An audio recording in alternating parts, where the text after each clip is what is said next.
you're way over there, so you realise I'm doing more shows. I'm putting on more shows in London, your hometown, than you're doing. Jeez. You realise I put on more shows in London than anything. You realise I put on more shows in London than you lot all combined. And I'm from Birmingham. If you want to go there, we can go there. Reloaded! They just leave the fire! Oh, is that me on radio too? Still going! Real talk is kind of rare, I'm turning heads on my occasions. Conversating with some bosses, taking charge, I think it's blatant. I'm the center of attention, trying to be the entertainment. If you ain't talking real, there ain't no room for conversation.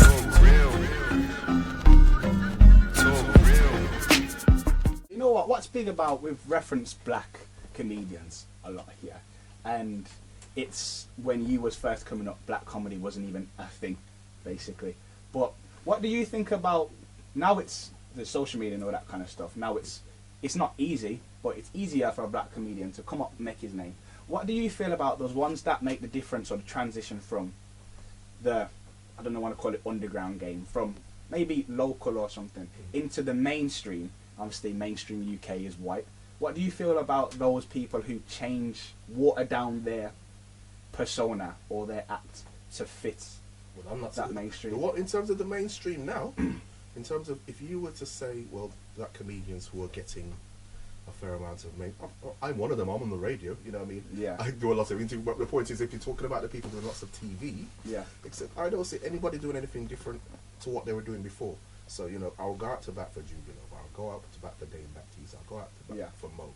You know, because they're represented. None of them people have changed, etc. And I go back to the fact I've seen them coming through. There's an example of Judi. Like a year and a half before she even started comedy, a friend had said to me, she'll tell you this, there's this person in my office, this girl in my office, she's really funny.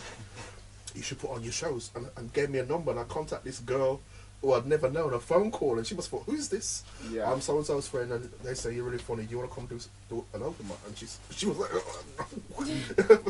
but obviously more people must have been saying that to her. I think she worked in social care, I think that's her background. So I was reminded of that from time to time. I contacted you, remember, to do an open mic to try comedy, so it's nothing to do with me. Her success is all her, you know what I mean? And before me, let me give credit, when I came on the circuit, there was Curtis Walker, there was Angela Marr, Sheila Hyde, Felix. There was a handful of acts already out there doing their thing. Ishmael Thomas, Buddy Held, a guy called Marcus Simmons. So there's a few people already out there. My next generation, I came through with people like Roger D, Abel and Powell were a double act, Junior Simpson, Felicity Ethnic. That's my generation coming, Kwaku. And then each person, Smash will tell you, you come through with people of your generation, you're coming out around the same time, and I see it with different waves of comedians coming through. And it makes you laugh, because you see them coming through, you see the camaraderie, you're thinking, well, I love this, the camaraderie, but wait till one of you gets telly.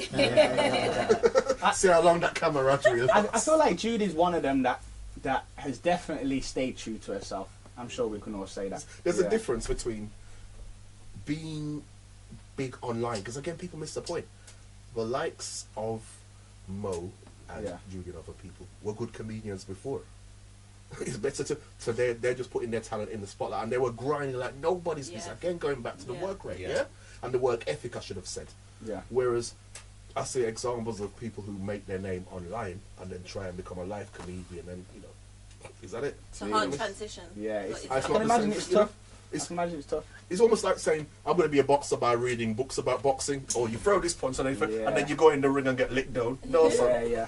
Better you actually learn to box and then write the book about boxing yourself. So, John, what do you feel about, like, when it comes to black people, like you said, why do black people associate a certain kind of life, whatever? I personally feel like black people can be very crabs in a bucket. I feel like a lot of black people don't want other people who come from where they come from to succeed. Two things for that. Some, yeah, definitely. A lot of black people celebrate and so on. And I feel like that's in the past as well. I feel like we're in there's a different energy now. I don't think that at all. I feel like that's a facade. I feel like a lot of people, because social media is a thing now, people pretend to be good people online, whereas subconsciously, I know a lot of people do pray for your downfall. People do hope that you don't succeed. If people want you to succeed, but not succeed more than them. So when they see you coming up, they're hoping you hit a barrier. I agree with you, because there's nothing people like more than mix-up. Yeah. If Drama. if people are having a go at each other online, people love to see that. They're like, it's like school back in the day, two people fighting, the kid was standing going, fight, because you're not taking punches. Someone's going to get humiliated, someone's going to walk off triumphant and so on. Yeah. But you don't have to get into that mix-up. And the point is, I take your point to one degree, and again, because as somebody who was known for DJing around the place, a lot of people weren't coming to the arts. I was marketing plays and all that sort of thing. They weren't necessarily coming to that. But when two things, you make your debut at the Alexander Theatre and people, oh, it's that DJ guy, he does jokes. Yeah. And then 2 years later, you make your TV debut on The Real McCoy. Then you become a comedian in there. Then you get mentioned by Lenny Henry. Yeah. And they're like, oh, yeah, that sort of thing. So it's like, you're on TV. I know, it must funny, you know. Yeah, right. Well, but that's just human nature. Yeah. That's giving you credibility, but you've had to be grinding, doing the work to get to the point. You people, the way you guys are working. Yeah. You'll know that, like I said, it goes back to that analogy of being in a comedy club, 200 people. If you're lucky, 199 are laughing, you still notice person 7. You know, it's just all comedians that say that. You don't know what, but you still have to discipline yourself and remind yourself to say, I know nothing. Yeah. If someone's trying to insult you online, whether it's a member of the public or occasionally it might appear, so what? You know, what have I got going on? All right, you go. Yeah. You know, because you'll notice the people I've mentioned already, they're not going for anybody online or whatever it is. They're telling you, this is what I'm doing. If they stay focused on the task at hand. Thank you. And the task ahead. And I'm not just here as some sort of heritage comedian, what I used to do. You know what I mean? Right now I'm in a musical called Rush. I nearly forgot for a second. It's a Windrush musical. Ah. The pandemic stopped it. We were on our second tour. We were 3 dates into a 22-day tour. That comes back. And I've also written the narrative. So it's me and a 14-piece band. Wow. It's talking about the Windrush story. It's filling big theatres. So this is And then on the 30th of, where are we? The 30th of August, Bank Holiday Monday, I'll be DJing with Jazzy B from Soul to Soul at a festival in Birmingham, and you can have Omar, Janet, Katy Perry. That's going on one side. Yeah. There's also a blood campaign we had in this from Real McCoy are doing to encourage people to give blood, because we don't give blood and we need matches. Oh, that's good. And I've written that one. So I'm saying it's not you used to do. The story ain't stopped. So so I admire people who got the work ethic, but it hasn't deserted myself, you know what I mean? Yeah. Them things are going on. And at the same time, there is a series of playlists I'm working on to get comedians to write plays and get them into theatres. Nice. Yeah. So all of this stuff is going on. You haven't mentioned your stint as a fashion stylist. Oh, that's the con. With the Queen. I saw that meme. That's the thing about Teletubbies, because it's in the culture.